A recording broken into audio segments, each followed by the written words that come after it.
Hello, everyone. Welcome to Fair in Medicine's webinar. Fair in Medicine is the medical division of Fair for All and an organization dedicated to restoring civil liberties to all Americans. My name is Dr. Nikki Johnson, and I'm the interim director of Fair in Medicine. Our mission is to restore medicine to the fundamental principles of the Hippocratic Oath. This means we want to see patients treated as individual human beings using evidence that is obtained with an ethical standard that treats patients as unique individuals and regards a standard of minimal harm as crucial. Gender affirmation medicine goes against these principles, and Fair in Medicine has been exposing this problem. Most of you have been here as we've talked about this subject numerous times over the last couple of years and the last several months. Thank you to all of you who made it here today and those of you who continue to support our work. For the next 90 minutes, we will have a live discussion and question and answer time period exploring the consequences of introducing gender ideology to young children. Feel free to post your questions and comments in the Zoom chat if you are a registrant and on Zoom. But if you're on social media, go ahead and post those in the live feed comments as well. The Human Rights Campaign Foundation believes it's important to introduce gender identity principles to educators and school districts to, quote, improve school climate with gender and LGBTQ plus inclusive trainings. These, end quote, these gender and LGBTQ plus school policies then introduce topics to young children who are not otherwise exposed to them, many times without the knowledge of their parents. In this webinar, we welcome attorney Vernadette Broyles and therapist Pamela Garfield-Jaeger to explore the effects on childhood development. Vernadette Ramirez Broyles is the president and general counsel of Child and Parental Rights Campaign. It's a nonprofit interest law firm that engages in litigation and advocacy across the country to protect children's health and defend parental rights against the impacts of gender identity ideology. Vernadette received her law degree from Harvard Law School and her undergraduate degree in biology from Yale University. Vernadette has practiced as a family law litigator and a guardian at Litem for the State Board of the Georgia Department of Human Services, co-chairing the Child Protective Services Committee, and on advisory boards to the U.S. Department of Justice Violence Against Women Program and the Juvenile Justice and Delinquency Prevention Program. Pamela Garfield-Jaeger is a clinical social worker with more than 20 years of experience in a variety of settings at the clinical and supervisory level. She has worked with both parents and adolescents. She's dedicated to educating parents and emboldening other mental health professionals to challenge the ideological capture of her profession. Pamela's website, thetruthfultherapist.org, is dedicated to preparing parents to engage the mental health system from a position of knowledge and understanding. Her writing can be found on Substack, and she is the author of a new book called A Practical Response to Gender Distress, Tips and Tools for Families. Vernadette and Pamela, welcome to the webinar, and thank you both for giving me your valuable time today. Hello. Oh, it's good to be here. Thank you, Dr. Johnson. Thank you. All right, let's get started. So I'm just going to prompt with a few questions. This is mainly going to be conversational. If some of our viewers would like to start asking questions or make comments, I may interject those questions and comments within the discussion, just sort of to add to the moment. But we will dedicate about 30 minutes towards the end to question and answers from our viewers. So I guess I'll start with you, Pamela. What are the typical stages of a child's psychological and behavioral development? Well, there are several theories out there, but the one that I feel like is most relevant that in terms of gender ideology is the Piaget cognitive stages of development. We know, and you don't need to know the theory because I think anybody who really knows children would probably just intuitively know this theory, which is, babies school-age children, adolescents go through different stages of their cognitive abilities, and you need to figure out certain things before they get to the next phase. So there are 4 stages. The first one, when they're babies, is the sensory motor phase, and that's when they're babies, and that's when they learn through their senses, through the world. That's why they put things in their mouths. That's why they're touching things. And they learned what's called object permanence. These are all technical terms. They're not really that necessary, but these are just things that we've all established from the past. So object permanence is where the babies learn, when your mom leaves the room, that she's still alive and okay. That when they play peekaboo with you, it's really exciting when they're little young, because they don't know you're going to come back. It's like, woo, oh my God, peekaboo, right? So if we're teaching them gender ideology, they're believing babies can understand their gender identity. They can't even understand that their mom is alive in the different other room. It's just really bizarre. And then there's the pre-operational phase, and that's when children can learn symbols, and that's when they start doing pretend. So I think what they're teaching children, their pretend play becomes reality, and they're blurring the lines between truth and pretend, right? Like we all did that. We all played pretend. I pretended I was a cat when I was little. I used to meow, and I think a lot of us remember that when we were little. Anybody who has little children know that they do this. They love to do this. This is part of their development. And instead of encouraging this and recognizing and helping them discern between what is pretend and what is real, we're blurring those lines, and we're causing, I think, real damage with that. So that's the next phase. And then the next one is the concrete operational phase. And that's the more technical way is they learn how things can change forms, and like if you pour in a glass into a container, that it's the same amount of water in a smaller, a lower glass and a tall skinny glass, like that. These are like the cognitive things. But if you think about it from gender ideology, like if we confuse kids with this is a boy, this is a girl, that any vessel is anything, we're really messing with their ability to discern truth. And if we look at it through this lens, we recognize that none of it matches what we have known for years, which I think is the problem. And I think people are acknowledging this, that the things that we've all known as common sense, and both academically and just even if you don't know the academics, you just know common sense, they're crapping all over it. That's the technical word there. They're they're destroying everything that we know that is true.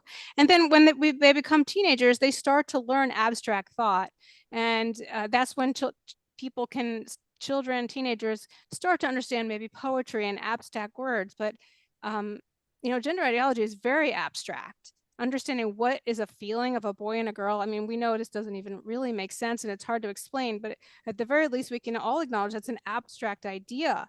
Cultural norms and all that. These are concepts that are way beyond a little child's cognitive development. So when we're trying to introduce this to little kids, I think we are completely harming them. So those are the different cognitive stages that I think are really relevant when we're thinking about how we could apply this to little kids, and why this is completely wrong.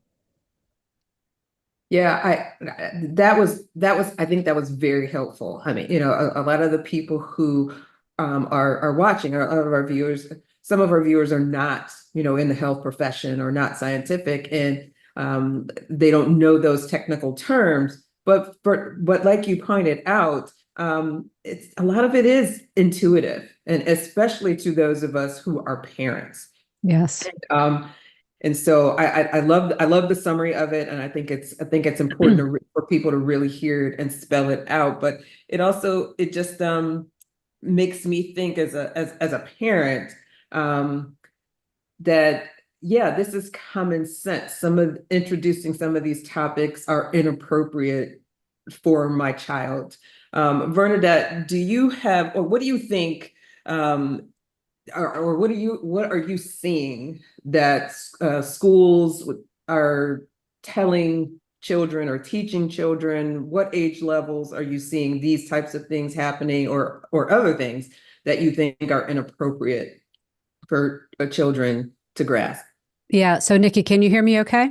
I can hear you. Yes. Okay, I figured out what the issue was before, but we were seeing a lot of things. I did want to chime in on something that Pamela was talking about because I'm bilingual.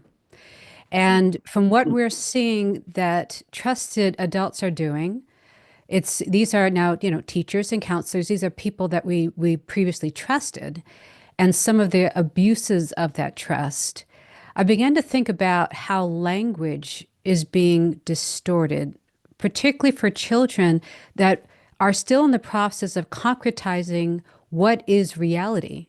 Part of the job of adults in a child's life, parents, is to teach children what is real and what is not real, just as Pamela talked about. There's developmental disabilities in terms of their perception of the world because they're still learning what is real versus what is not real. And so when we begin to distort language to our children, that is how distorting that is to their development of their understanding of what is real. For instance, I learned when I was a little girl, my first word for a little girl, it was niña, because Spanish was my first language. Una niña. And then a little later on that I heard it's girl, English. So what if someone just slipped into my language, developed un niño, one letter difference, niño versus niña. Well, and then that's boy. Well, what's the right word? Well, it depends on what language you speak, English or Spanish. And I guess the point I'm trying to make is that you can teach a child what is the word for girl in 100 different languages. So there's no one word for girl. There's no one concept for girl in terms of language. It all depends on what you've taught the child, whether you're teaching Spanish or English or French or German, whatever the case may be.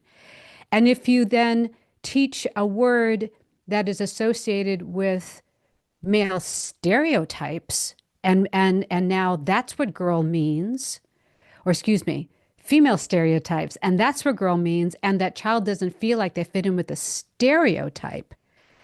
Now language has become disjointed from what the child is perceiving about herself. And now she's like, well, I don't feel like that girl, like that word. I feel like the other word. So the point I'm making is that this entire ideology is distorting language to our children and creating false perceptions of false realities for them while they're in the developmental process of learning what is real or what is not real. And that to me is extremely problematic. And I think it's setting them up for mental health disorders and conditions. Is that making any sense to you, Pamela? 100%. That's what I was about to get into next. Exactly that. They're setting children up to, this is creating chaos. They need to be grounded in truth and reality. And I believe this is what my cat is here causing problems. Hi, Kira. Kira's got to let us see her tail. Okay. Right. I believe that if we're by introducing these ideas, these very confusing abstract ideas that don't make sense to little kids, is creating a ton of anxiety and chaos. I mean, I think nefariously that there is, some people know that, but I think most people don't recognize that. They don't really see the harm. And I think this is exactly that. They're setting them up for a ton of mental health disorders, because in order to develop, kids need adults. The cat will not go away.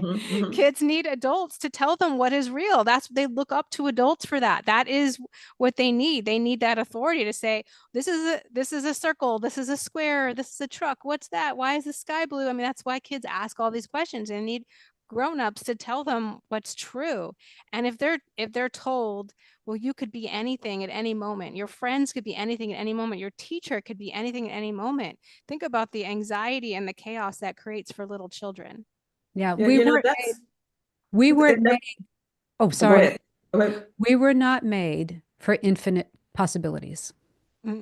That paradigm actually creates anxiety. If you think about it, you go out to dinner, you can have infinite possibilities of what to eat. Your menu is not before you, it's infinite. good gracious. I mean, can you actually order, right? It develops anxiety within you. But I want to get Nikki back to you. You asked a question that I skirted, and I apologize, but I No, just that's okay. No, that's all right. and that's what I we're love the seeing. direction that this was going, because I actually wanted to intervene and say that as a pediatrician, um, um, when I was doing general pediatrics during my training, part of a pediatrician's job is to gauge how a child is developing and to detect pathology or problems with development. And if we are introducing concepts like this that would confuse a child about, their place in the world, or what's true and what's not true, how much of that is going to alter, their normal development and my ability, or a pediatrician's ability, to assess their health and development along what is a typical pathway for development. And I think those are questions that not necessarily people are asking about. Right. They're throwing out the objective criteria for what is healthy development Yeah. for a given sexed child, right? Yeah. Well, so one of you ladies talked a little bit about, trusted adults teaching our children things. And so as far as what we're seeing in school, when we were kids, we were taught the idea of stranger danger, right? Strange people coming to us. Not anymore. Now we're having trusted adults bringing up strange topics to our children, and there's no worse scenario for this happening than our school systems. So we now have, the favorite teacher or the guidance counselor or an assistant principal. These are trusted adults, people that we as parents trust and our children trust and look up to, we're seeing them teach concepts like you can be born in the wrong body. You can be born in the wrong body. First of all, what in the world does that mean? There's no biological source for that. You have the body that you have. So what is this wrong? What is this piece of you that's in your body that's wrong? It's a metaphysical concept. It's closer to a religion, quite frankly, because it requires you to take by faith that somehow this other piece of you is the right piece of you and your whole body is the wrong part. That's again, it's an item of faith. It's an ideology. But these questions are being seeded into the minds of children. Or we're also seeing, if your parents don't affirm and accept that you're a male sound, so talking about a biological female, because 75 to 80% of gender confused kids nowadays are female. Isn't that interesting? Yeah. And so sowing the idea of, well, if do your parents accept and affirm your male identity? Oh, well, if they don't, they may not be safe. And planting the idea into the child's mind that my parents are not safe, or they may not love you. Are you sure? Planting the idea that my parents don't have my best interests at heart. We had a school district that we sued in Massachusetts, Ludlow County, where the counselor asked the daughter, does the mental health professional that your parents retained affirm your male identity? Oh, they don't. Do you feel safe with that person? In other words, the person that your parents chose to provide you mental health assistance is not trustworthy. Therefore, your parents aren't trustworthy. And we're seeing questions, many like this, or practices like this one, Nikki. Do you mind if I call you Nikki? Yes. Okay, thank you. Practices like this, where the entire school district is instructed to use the child's legal name when the parents are on campus and biologically accurate pronouns, but when the parents are not around, they will use the child's preferred name, often, opposite sex or some other identity name, and the child's preferred pronouns and whatever that may be, because now there are many, many, many, many. So as to purposely deceive the parents as to what's going on in school. This is Wow. now becoming Yeah. an extremely common practice around the country. And in fact, in some states like California, It's required. probably in Washington and several blue states, it's actual either state policy or state law that they are not to disclose to parents the quote unquote gender identity, which is the sexual identity of a child in school, unless the minor child consents. The minor child. So you're inverting the parent-child relationship, number one. You're driving a wedge between the parent and the child. You're sowing seeds of mistrust, alienation between the child towards their own parent. And that is immoral. It's not only immoral, it should be illegal, and it is harmful. It harms the child because anyone knows a child needs, Pam, I'll let you take it, but That's what I the was gonna child has go a to next. basic need for their parents. Basic need. The only way that should ever be ruptured is when you have a parent that is objectively, truly, clearly, abusive, physically harming this child, depriving this child food, necessity. And that's part of the CPS system. That's rare. But all parents, loving, fit parents, children need their parents. And so it Yeah. harms children to alienate them from their parents. Yes, so those are two important concepts I think here is that this process of introducing these topics and ideas into young children's brains does wedge a separation between the child's parent, who should be the most trusted authority in the child's life, with some people who are really strangers. Um, so there's a danger there because I would venture that everybody here in this room is grew up under the idea that that we should not trust strangers. We should not spend time alone with people and allow them to talk with us about things that are, topics that are sensitive, or touch us in parts that are not sensitive. And so this completely reverses that concept and makes the parent the dangerous person and the stranger the trustful person. Right. And what does that Um, do? That sets yeah. them up for predators. Yeah. That's what we're doing. We're setting them up for predators to build that wedge that Vernadette explained, and then also teaching them to deny reality, deny their own eyes and ears, so that they no longer believe in themselves when something is wrong or off, because they're taught in order to be accepting, you need to deny the truth, right? You deny what you feel and believe is true, what's right in front of your eyes. So that sets them up to be harmed by predators. And I think most adults that are introducing this are well-intentioned and aren't predators themselves, but they are teaching children to trust the wrong people.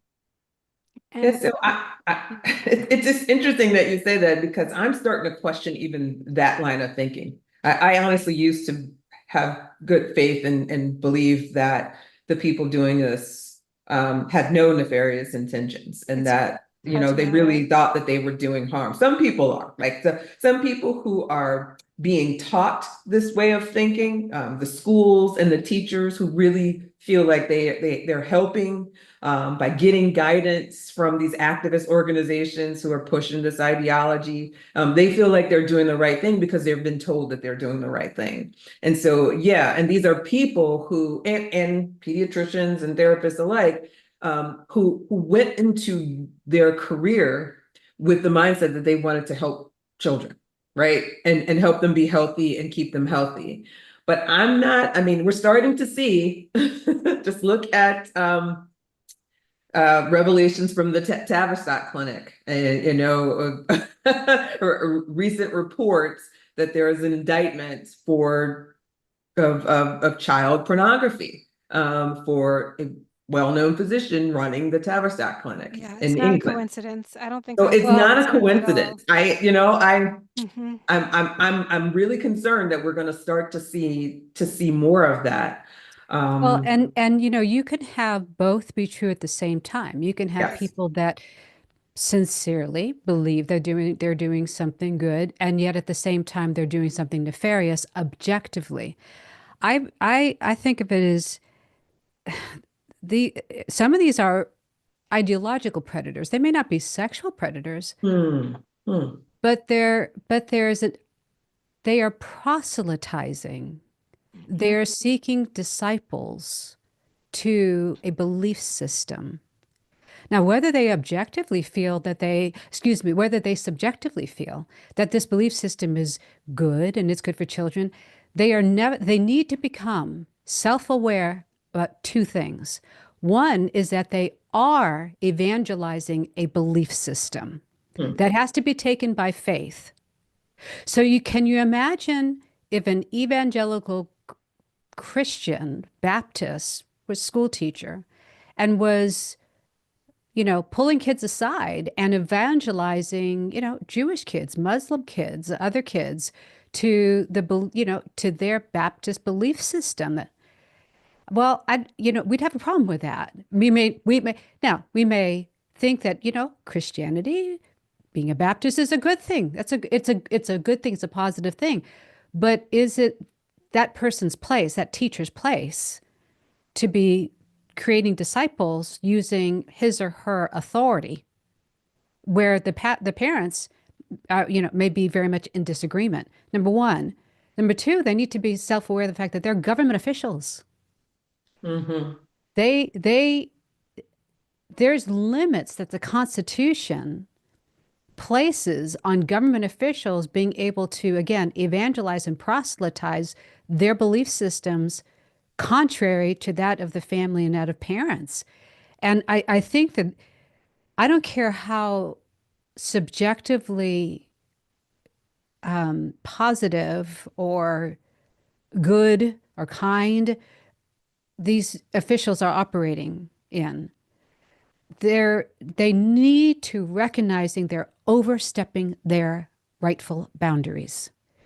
The Supreme Court established 100 years ago that children are not the mere creatures of the state. They are the product and they belong to parents. Parents have the unique responsibility and right and responsibility to raise them. Why is that so important, Nikki? Why is that so critically important?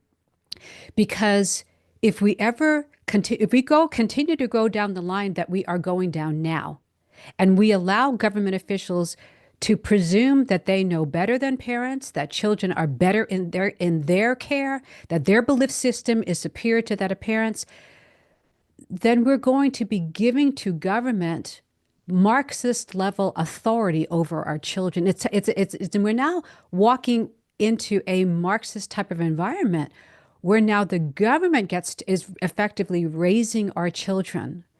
The government is effectively putting into them their belief system, a government sponsored belief system. And once you start giving the government the right to take our children there and to take us where the government believes is right and wrong, we're violating separation of church and state. We're now ceding over to our government almost a communist level authority over the shaping of the entire next generation. That's not America. No. Yeah. So, okay. So let's push back. Okay. My kids are in private school. They're not technically government officials. What if private school teachers and, and schools wanted to push this type of ideology? Yeah, many do. Yeah. And it's I mean, still we know they harmful. do, right? But yeah, we have parents, have a choice, right? Whether or not they send their child to these institutions, they pay for it. But what if they don't know what's happening? That's, that's what's the argument in this situation? Well, okay, so we're getting into the area that I love to talk about, and I think it's really important. What can and must parents begin to do, right? Because we don't want to sit around and continue to diagnose, the parade of horribles, right? It's what can and must parents do, and even including in private school situations, because in a private school, you have a contract with your private school. And is that school violate? I would argue that they are violating their contract when they violate your parental trust and begin to introduce things that are, harmful to your child and that violate your family's basic belief system. So frankly, I would pull my child out of a private school that is doing this and demand a refund of the rest of my tuition. And because they have breached the contract, they have breached the trust between we as parents and the school. It goes, but so that's the private school, but generally, bigger picture, what's happening here? Our children are having an identity crisis because we as parents have been having an identity crisis. Number one, we have got to start by resolving our identity crisis, even before we get to the other things that we can do. We have been slowly ceding our parental authority to third parties over the course of the last several decades, bit by bit, i.e., some person with a string of letters behind their name, MD, PhD, LCSW, LPN, whatever the case may be, we have begun to believe that they know better than we do about our child. No. You as parent, you are the expert on your child. No one knows that child like you do. From the moment they were in your womb or you were their father, they came out of the womb. So we've got to resolve that. No, we are the experts with our child. We get assistance from others subject to our oversight, number one. And then as far as education is concerned, we do whatever it takes. Whatever it takes. It might mean, living a little more poor to put our child in the education environment that is going to keep their little minds, their little souls, their little developmental beings safe. So even if a private school becomes unsafe, then I'm going to take that my child out. If I have to homeschool that child, if I have to find a pod or some of these alternative education environments that have now developed because of COVID, there's the one positive COVID, then do it, because you don't leave your child in an unsafe environment in the middle of the street because it's, you got to get to work. No. Yeah, right. You figure it out. I'd like to speak to the mental Yeah, health piece. I was gonna get you to chime in because I that's know your kind of thoughts how on I rose to, I guess, some prominence, is because that's been my exact message. And people have learned through COVID, which is the silver lining, that teachers are not to be trusted, but they haven't fully learned that therapists and doctors, especially therapists, are not to be trusted, because therapists are usually nice. Just because they're nice doesn't mean they're doing the right thing. And they are very, very indoctrinated from their academic training. And I've been sitting through some trainings just to find out what's been going on in my profession. And they are so outlandish. In fact, I just sat in a training a couple days ago on Monday, and it taught that if you believe that children cannot consent to hormones and surgeries and new identities, that you are ageist. I was just taught that by a family therapist on Monday via Zoom. I didn't sign up for it, but I would have gotten 2 educational credits for that training. And that's how Speaking of gender off the cliff identities, they we are. actually have a question Mhm. from social media on YouTube that asked us how many gender identities are there? Depends on Did who's that answering topic come that. up in your training?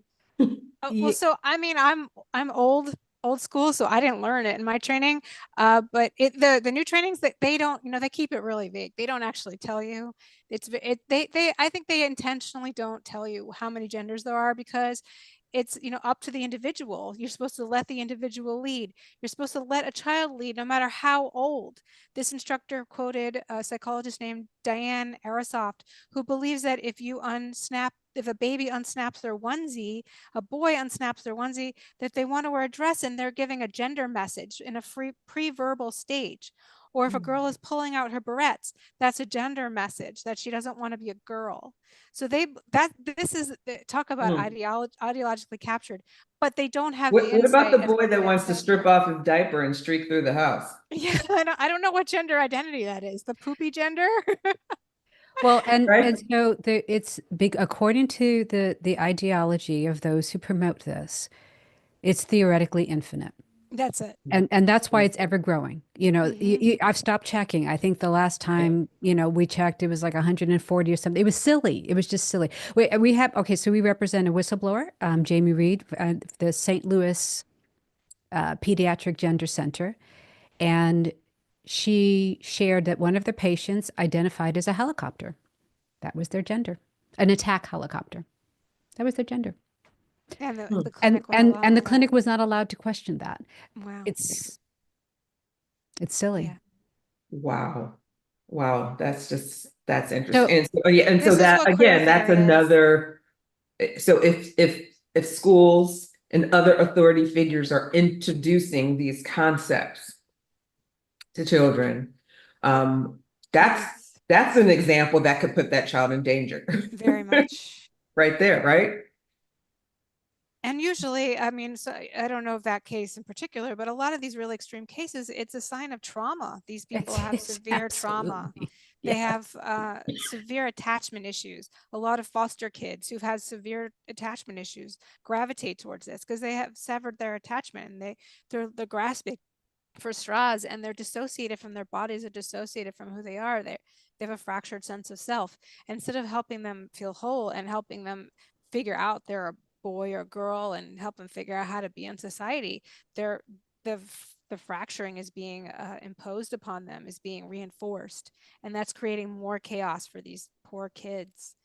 And again, it's It terrible. makes me wonder if we should be doing sort of a psychological assessment of not only the parents who are affirming and also the educators and health professionals who are teaching this ideology and promoting it. Well, Are they having issues themselves, Yes, just they like you are. brought up, Bernadette?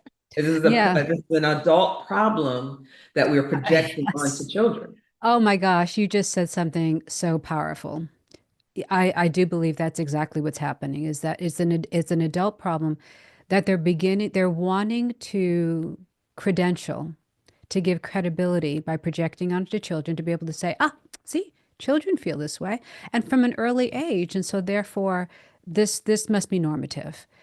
But we're talking about consequences of this ideology. So I've got to get real because I'm a lawyer. And so I'm seeing what is happening to the legal rights of parents. And at the end of the day, if you can't get justice, if you can't get your parental rights upheld in a court of law, what's left? Literally, what's left? Leaving the country? Self-help? I mean, guns, and obviously we don't want any of those things. So what we're seeing is parents, we had kind of the first wave in the last 5, 6, 7, 8 years, and we've had a number of lawsuits, is these secretive transitions of children behind the parents' backs, and the consequences have been horrific. We have a case where one little girl attempted suicide at school. She just became so conflicted, living this double life between home and school. She actually did attempt suicide and had to be hospitalized for a while. And that's the first time that the parents found out that she was being transitioned by the school counselor in private sessions. We have another case where our Virginia case, Sage Blair, where the little girl had a lot of trauma. There you go, Pam. There had been trauma. Yeah, She, I know that family. you know that family. Mhm. She began to, when she hit puberty, or shortly after puberty, the trauma began to manifest, and she began to identify as a male. They were transitioning at school, all secret. She started to be bullied. She was sexually harassed terribly at school. And as a result, she ran away. She actually ran away to protect her parents in her little immature mind. And as she did that, she ran right into the arms of a waiting sexual predator, a grown man who raped her and trafficked her across state lines. It's a long story, but she ended up being sex trafficked into Texas, where Texas finally returned her to her parents. These are just some of the consequences that we're seeing with the secret transition in school. But now, Nikki, and Pamela, it's taking another turn when now it's infecting Child Protective Services. Yeah. So we're seeing parents lose custody of their children to Child Protective Services. And what's really troubling about that, I don't want to say scary because I don't believe in living in fear, but it is appropriate to open our eyes. We have to wake up. We have to wake up to what's happening here. What's so troubling about this is that CPS can go anywhere. You don't have to be in public school for CPS to get your number. And we right now have, I tried a case in Arizona where the parents had lost custody of their child. In a dependency case in juvenile court. When I tried the case at first, we won. We prevailed. We were able to establish that the parents were not abusive because they refused to affirm this male identity. However, in the custody of the parents, in the custody of the state, for such a long time in which this child was completely affirmed and the parents had been cut off, she became so radicalized that when it came time for the parents to pick her up, she refused to go with them and made a horrific scene of threatening to murder them, to kill herself, that the police had to take her. And she went right back into the system. And we know this is a cult-like mentality. Yes, they didn't get it back. That's what's happening. We're introducing little kids to a cult when we introduce pronouns. Then we introduce all of these concepts. They snowball into what Vernadette is describing. Yeah. So, and then our current case, I want to tell you about, Nikki, unless you want me to hold off on that. No, go right ahead, and then we'll transition into some solutions. Yeah, you got it. So we have a case right now. In fact, I'm preparing right now. I've got a hearing coming up in California where a pair of immigrant parents have lost custody of, started to be 15 now, just turned 16-year-old daughter. And, these are parents that they're from another country. They don't believe in this woke American, upper middle class ideology. And so they believe their daughter is a biological female. And so by virtue of refusing to endorse this disordered thinking, the state of California is accusing them of emotional abuse. Emotional abuse is now becoming the claim du jour against parents who want to hold on to biological reality. Yes. And you don't need a state law to intervene here. They already have the authority to say the abuse because they're and we morphing. can take the child away. Yeah, they're taking existing law and they're morphing it. They're applying it to this new set of circumstances, saying, well, this is emotional. Well, this is emotional abuse because emotional abuse was a category that pre-existed this, and they're kind of, shoehorning it into that pre-existing definition. Or they're also calling it a form of neglect if they refuse to go along with social transitioning or the medical interventions, which are so horribly abusive and harmful. There's a couple other categories they're using, but that's basically what we're beginning to see. I have heard of now 3 other families on the West Coast that are facing the same situation. I've just learned that in Ohio, the federal department, you gotta listen to this. The federal Department of Justice, our federal dollars, gave a $1 million grant to the a local Ohio Child Protective Services agency in order to train anyone involved in the court system, so judges or social workers, anyone involved in the dependency or juvenile court system, to teach,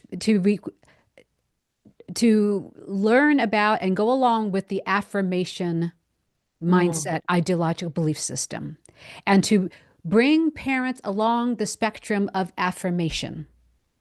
Okay. Okay. So let me cut through what's really happening here. Our federal government is giving huge number of dollars, $1 million, to a CPS agency to promote affirmation, promote gender identity ideology, and use that now as the basis for their lens through which they're going to view parents and whether they're fit parents or not fit parents. Oh, boy. That is beyond troubling. Yes, that is extremely disturbing right now.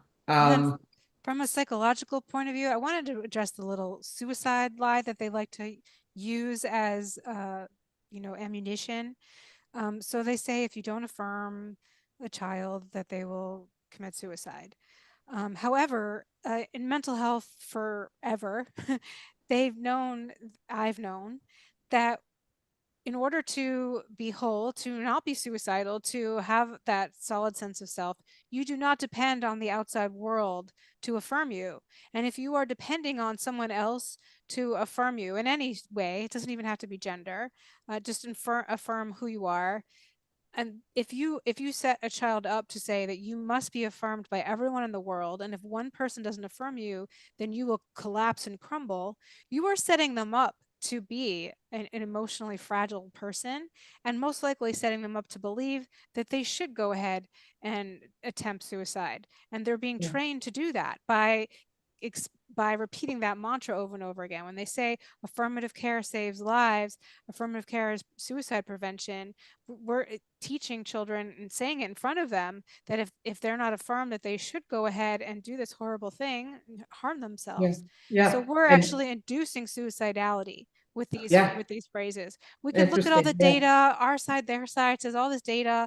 Honestly, I don't think any of it is great data, but we can also use our common sense and think about what we've known psychologically forever. And we know if we teach kids, if you don't go through painful surgeries and detrimental hormones and all these barbaric procedures, that you will die. And they still don't feel the good feelings that they were promised, that yes, they might have thoughts of suicide. And from population does have a higher rates for those reasons.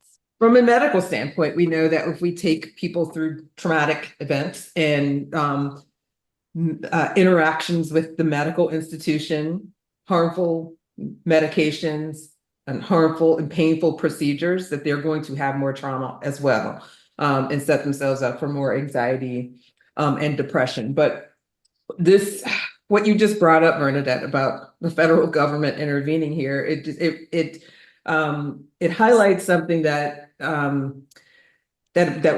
we like to often talk about, is making sure that the parents are informed and engaged and involved in their children's lives. And Eddie brings up, a comment and a question here. Thanks, Eddie Waldrop, for chiming in here. Parents need to be informed citizens. Responsibility for that cannot be delegated or entrusted in others. Abdication of responsibility would not benefit anyone, not our children, not the school system, not our society. It's been one of the growing problems, is letting too much trust in external agents take care of what is all of our responsibility. But I say to that, Eddie, just what Vernadette just brought up is, the government is using all of its weight and force to be able to intervene here. So we do need to have an ideological shift within the people who are making these decisions. And so your very first comment, Eddie, I think goes along with those lines, and we can talk about solutions next here. So Eddie writes, hello and good to see everyone. Gender affirming care for minors has never been evidence-based. It is completely activist-driven. If we look at decades of research in gender dysphoria, we see desistance rates of 50 to 98%. So we have a situation that less than 1% experience this, and the majority of these young people do not persist. We know that the radical political activists have taken over many institutions to push this. My question is, how do we halt this in its tracks and return to truth, reason, logic, and objectivity in our guiding principles? Either one of you can take this. Well, a couple of years ago, or maybe 5 years ago, I would never have said this before because I felt like it'd just be nice for kids to just be kids.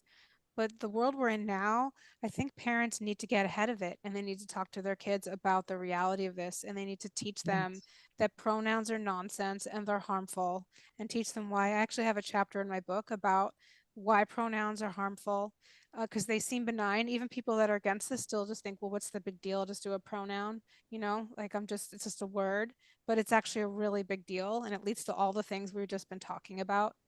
So I think we need to teach children that to say no, and that it's important and it's okay to say no, and why. And it's not as nice as they explain, and they're trying to manipulate you and turn you against people that you love and people that love them. And so I think that's important. I think it's important for people to understand why these things are harmful, to be able to articulate to others, so we can help people who are kind of naive about it, because a lot of it is really easy to be bamboozled by. They really do. They're really good at getting you to just have the swirlies around your eyes, like, oh yeah, this is what you do, this is what's nice. I was just in this training also, and they asked the group, how many of you in this group knew what your gender was when you were, how old were you when you knew what your gender was? And people in the chat said, oh, I was 4, I was 5. So why would you question a 4 or 5-year-old when they know their gender? And that was their little argument. And if you're not thinking straight and you're just being lectured at, you don't stop and be like, whoa, wait a minute. So we have to constantly have our antennas up and use our critical thinking and question and talk back and not be afraid. I know people are in careers and it's not easy to speak up. The reason I'm able to be so outspoken is because I'm actually on partial disability. So I have less to lose, and I recognize that. So I don't blame people for, giving it all up to question this, but there are circumstances where you can speak up with your friends, with your family, where you maybe wouldn't lose your entire livelihood, and weigh those moments, and start speaking out, because this is really important. What Vernadette is talking about, this can happen to anyone, and this is going to happen more and more if more people don't stand up to this. And I would add to that, I mean, that's really great. What Pam is talking about is inoculating your children. Mm-hmm. Making them foolproof in a true way. Several more things that we can do. I started talking about it before. We need to take back our parental authority. Number one, with schools. We have a template of a letter that we have drafted for school officials, for your school principal, that in which you put the school on notice your parental instructions concerning the issue of your child's sexual identity. By the way, we try not to use as much as possible the term gender identity because the word gender has become completely bastardized. It has no objective meaning anymore. Yep. What we're really talking about is people trying to hijack our child's sexual identity. And if they go down the path that they're being led down, it will actually destroy their sexual function. So we have a letter here are our parental instructions with regards to our child's sexual identity. This is number one, and this is the high points. This is what we have done our research. This is what our family understands about biological reality, and what our family's belief system is about the gender binary. Human beings are made male and female. If you have religious beliefs that support that, I would encourage you to put it in the letter, because you have free exercise rights that school officials are not supposed to be violating. And then something along the lines of, if our child so we understand that it is in our child's best interests to always be understood to be and treated as the sex that he or she is. Not that they're born, by the way. Don't go along with the language of born, assigned at birth. That is nonsense. Yep. Dr. Nikki will help us all understand that when you are the same sex, you are forever. when they dig up your bones someday, they're going to do a test on it, and it'll be the bones of the female that I am. Yep. So we're gonna get this letter. Yeah. If our child ever identifies as something other than the sex that they are, we are to be contacted immediately within 24 hours. We do not give consent to our child ever being treated as anything other than their biological sex. Things like this in a letter that you put in writing, and so hopefully they'll leave your child alone because they'll recognize you're watching, and they might have problems if they mess with your child. The third thing, hire leaders that will protect our children. We have an election coming up. And, all of us are 501c3, so I'm not going to campaign for a particular candidate, but I am going to give you some criteria through which to assess the two candidates for president and for and your senator, et cetera. Which of these candidates are going to go along with this ideology and are going to promote it that destroys families and harms our children? And which candidate is not? Which candidate is going to protect our children from this destructive ideology? Check them both out, and then any of the candidates that you're considering, and hire the ones that is least likely to be captivated by this ideology and institute it in governance. Because I'm telling, as I just told you, our federal government right now is completely hijacked by this. This administration is completely hijacked by this through the Justice Department, the Education Department. Yes. They're the ones who have forced this on schools to begin with. Yes. Okay. And Health and Human Services all together. Absolutely. Absolutely. But yes, even more important, at your local level, your school board. This is All what the you've seen a above. lot of parents start to take to notice and run for school board, so that they can ensure that they have, at least in the public school system, people on the board who will protect children and will protect parental rights. If your children are attending private schools, they have a board of directors that they need to answer to. And if you can't, as a parent, you meet every single teacher. You can do it over Zoom nowadays. That's one of the other pieces of silver lining from the pandemic. You don't have to go up to the school all the time, and and if you are working parents, then you can work around it. Pick your lunch time, set up a Zoom appointment with the counselor, with the teacher, with the principal, meet with them, talk with them, get their ideas, get to know their ideas about what's happening in their school, how they are approaching this topic, and make your terms clear that this is how you want your child to be treated. If not, you're taking your money elsewhere and your child elsewhere. And so, but if you're in a public school system, oftentimes you don't really have that choice. You don't really have the opportunity to relocate. There's other ways to do it too. Your child is the most important thing that's in your care.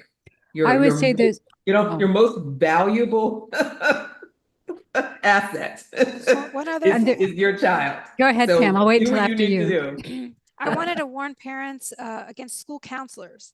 You should be on top of the school counselors. In California and Washington, and I believe Oregon, I'm not sure all the states, they have laws where the kids are allowed to see counselors age 12 and up without any parental consent at all. So they could be seeing a counselor behind your back this entire time. And that's what's happened to a lot of these families that Vernadette is describing. So the school counselors who used to be trusted, sorry about my voice, they are not to be trusted. So I would also include in that letter something about seeing the school counselors, and you need to be notified if a child sees a school counselor, and maybe even talk to your child directly about seeing those school counselors and talking to you about it, because they are the ones that are doing the most, I think, damage, because Absolutely. they have that one-on-one time with the kid, and they say, this is your safe space, you can trust me, I'm the one who understands you better than anybody else. And that's how they really get the kid to be on board with this and turn you against your child, turn your child against you. I think that's fantastic advice. Right. But Vernadette, what authority do parents have to ask that the school counselor, not see their child without the parent being present in state settings. So I know that for sure, I have minor children, and to take them in to see a therapist, a licensed therapist or a psychiatrist, that I have to provide consent for my child to see that person. Does that have to, occur in a school setting? It is now becoming state by state. And now still in most states, particularly candidly in red states, that is the case. However, we're seeing California, Oregon, Washington, Minnesota, I'm pretty sure, where they have the law has been moved and has been moved and has been moved. And so, yes, they're providing consent authority to children as young as 12 years old for mental Even health. residential. And even residential. Yeah, that's right. I testified against that in California, and it passed. in the That's right. last And so there's a October. law now in California that's reproducing the law in Washington. And I believe it's in Oregon, but I know for sure it's in California and Washington, where now these kids, and particular kids that identify as in the LGBTQ, community, are they can leave their home, be declared homeless, and if they're homeless because they have left, not because the parents have kicked them out, because they have left, and they have been, and most often they're groomed to leave because the influencers they're encountering on the internet are telling them, well, your parents don't love you if they don't affirm this alternate identity. So they're encouraged to leave by their internet influences, sometimes their teachers, sometimes the counselors. And then if they do that, they're considered homeless, and they can start getting services from the state, including even state-funded NGOs that can house them. They can be registered in another school, and there's no path, there's no statutory path for the parents to get them back. So we're seeing this moving line whereby parents are losing authority. And don't think that just because it's in the West Coast, that is not coming. I'm telling you, Well, and what there are happens on the West sanctuary Coast states. moves. Yes, that's right. There's the Kids can sanctuary run way states. there because they're sanctuary states. Thank you, Pamela. They can go from Nobody's Georgia, safe. Texas, and California will take them in. So what do we do to stand against this? That's one of the reasons why it is so critical. We are voting for, we are hiring, because ultimately government officials are at the end of the spectrum enabling this theft of our children to happen. Yeah. But other things that we can do. One key things we can do is to stand with parents that are going through this. They often feel so alone when one of these CPS has gotten involved, or the schools are secretly transitioning. They feel so terribly alone. And we need to be the people that are courageous. We know the truth. We're not going to play this gender game anymore. We're not going to go along with the manipulation of language. We're just not doing it. 75% of Americans, by every survey I've seen, is not on board with this. The vast majority. We have got to stop to be intimidated and help these parents, stand with them. And then finally, the other thing that you can do, we've talked about several things, is that you can support those of us who are defending these parents, who are on the front lines. Your support, your resources, they are your voice. You can't go into the courtroom, but you can support us and empower us to go into the courtroom to be able to defend their rights in the last barrier, the last domain that they have, that they can assert their rights. Yeah. And so that's great. And we're gonna make sure that we link your website and all of these great resources. And not only in the Zoom chat, but it'll also be in the YouTube show notes also once this is posted. But Pamela, is there such a network of therapists who are aligned in the non-affirmation pathway, path of therapy for children, with or resources for parents who, I know your book has an excellent glossary of terms for parents to familiarize themselves with the language that gets used so that they can stay up on what's happening around them with their kid. But is there some network of professionals that Yeah. that you can recommend to parents My as a book resource? actually has also a glossary of resources, and Vernadette's firm is in there. Oh, There's a thank you. legal section. Yeah. So I put legal, educational, mental health, and then a lot of just the groups that are working on this from all different angles. They're the feminists, they're the more religious groups, they're the LGB without the T groups. They're all different people coming at it from all different perspectives and angles, but they all agree in biological reality and they recognize the harms of this ideology. So I put all of the ones I could find in there. There's several pages long of resources in the back of my book, which is called A Practical Response to Gender Distress, which I think you guys have linked. But in terms of therapists, one, I want to say, please don't straight run to a therapist, because that I think might be part of the problem. That's what Bernadette was saying earlier, how parents are outsourcing to experts too quickly. And even kind of on our end, I've watched that happen where parents went to the wrong expert initially, then they want to find a new expert. They just want to find a better one, when really who should have been the expert? Themselves. They're themselves as parents. If they believed in themselves as parents, I think their children probably would have been doing a lot better, but instead they're constantly trying to find someone else to give them the answers that they had within themselves.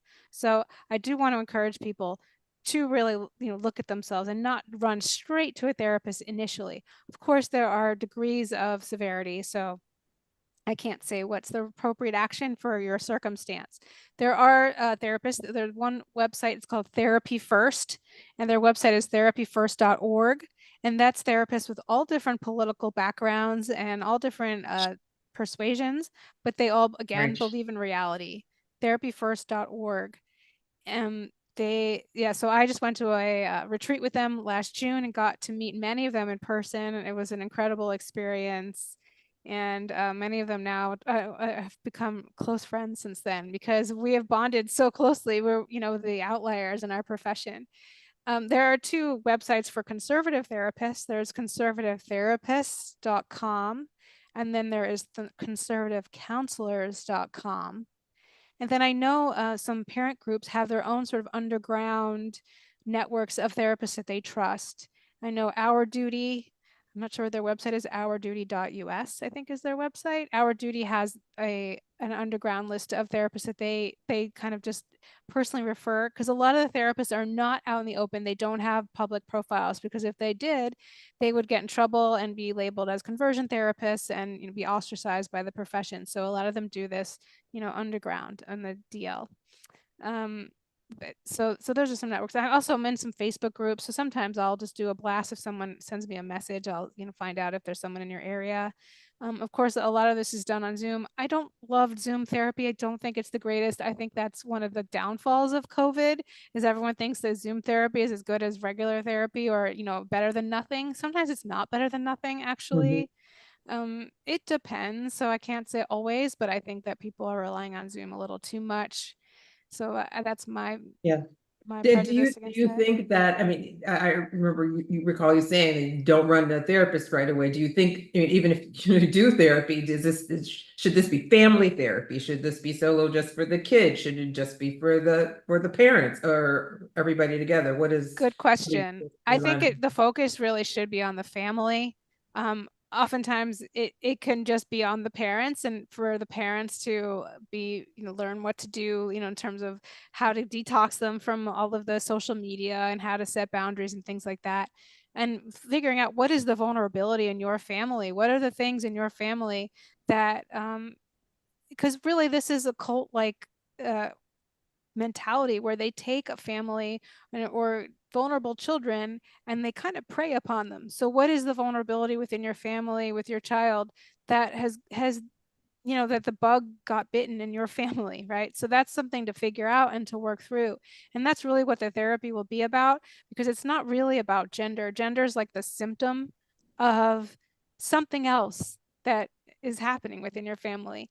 And it's sort of like the substance abuse du jour, or the cutting du jour, or the eating disorder du jour. Now it's all been lumped into this gender thing instead of, other manifestations of emotional struggles. So always be involved. If you do have it be with your child, you as a parent should always be involved. That's usually my number one message. Never just have your child sit in a room with a therapist without you being involved. You should know exactly what's going on in that therapy. I mean, maybe not verbatim, but you should know what the treatment goals are. You should be explaining what your concerns are. The therapist should be asking you questions about your child's behavior, what the history of your family is. There's no way a therapist can work with a child, even an older adolescent, without talking to the parent to know what the history of your family is, to know if there are health issues, when that child was started walking, when that child started talking, maybe some things that the child doesn't know about the history of your family. And of course, no child tells the whole truth, even the good ones. I mean, come on, we need to talk to, you need to be involved for this to be effective. In my opinion, child therapy, including teens, without parental involvement is malpractice. Yeah. Well, That's- and that's if great. I can jump in on that, is that I would first, parents, you should interview Yes. whatever therapist you're considering having access to your precious, most valuable, asset in your life, in your family, your child. I mean, one of the things I tell parents is you need to begin to project, set something straight within your own heart. That's again, your parental authority and responsibility. And once you determine who you really are, then you need to begin to project that to everyone who you allow access to your child. You are in charge. You, Yes. yes, I am I am in charge here because I'm entrusted, and no one else is going to handle that trust with the same diligence, the same care, the same nuance, the same love that I will. And so before I ever would ever allow anyone, a therapist, I interview them and be real clear. Okay, so if my child begins to have disordered thinking and thinks there's something other than their sex, how are you going to respond to that? What's your belief system concerning the affirmation model? And have a series of questions like that to satisfy yourself that this person is not going to take your child down that hole. Now, the other thing that we're seeing, oh my gosh, over and over again, practical thing you should do is shut off the internet. This is coming through more often than not. The toxic influences is coming through social media and the internet and the iPhone. And so parents need to have give themselves the permission to set boundaries, clear boundaries for their child, and that you have the authority to cut off influences that are harming your child. And the number one influence, even before teachers, typically teachers and counselors will just be sort of fanning the flame of a spark that was already sparked by the internet in your child's mind. Yeah. Not always, but more often than not. And so as I would be very clearly shutting down access to the net. And if your child begins to demonstrate disordered thinking about this, I would absolutely just shut off the internet. And we've had parents that did that. They just shut it off, got their child into sports, something outside, something healthy, perhaps, spending a time for a while in a different environment completely, and then began to see their child desist from this. Yep. Yeah. Yeah. So there is a chapter in my book with a list of questions, exactly that, to interview your potential therapist. And some of it's specifically about gender, some of it's more broad, like just about working within your cultural background and your values and how they communicate. So I have a whole list of questions that could help you within my book. Yeah. Oh my gosh. Well, we could talk for another couple hours about this topic. I want to thank both of you for giving me your time to have this valuable discussion. Someone on the live stream also just wanted to thank us for, having the courage to speak about this. As a physician, it can be extremely isolating. Recently, you may have read that I was prevented from entering the virtual halls of the American Academy of Pediatrics conference, probably because of my views probably on this subject, but I did not have an explanation. Pamela also was there with the group, and they paid for a booth and was turned away. So it can be extremely isolating. The way that one of the answers and the solutions to this is to help support our work. The work that we're doing. Vernadette has a GiveSendGo out that is in the show links. Child and Parental Rights Campaign. Follow them on X at CPRC_official. And we gave you all of the links to her book, her website, her Twitter handle, and her Substack are also included. And it's you can find, look at their links, find the resources that they both talked about today in those posts, and then also in our YouTube. Once the YouTube video is posted, it'll be in the show notes here. But if you want to see more of this kind of work and support all things fair for all and fair in medicine, including myself, please go to fairforall.org and fairforall.org/donate. Thank you all for joining us. Until next time. Thank you, Nikki.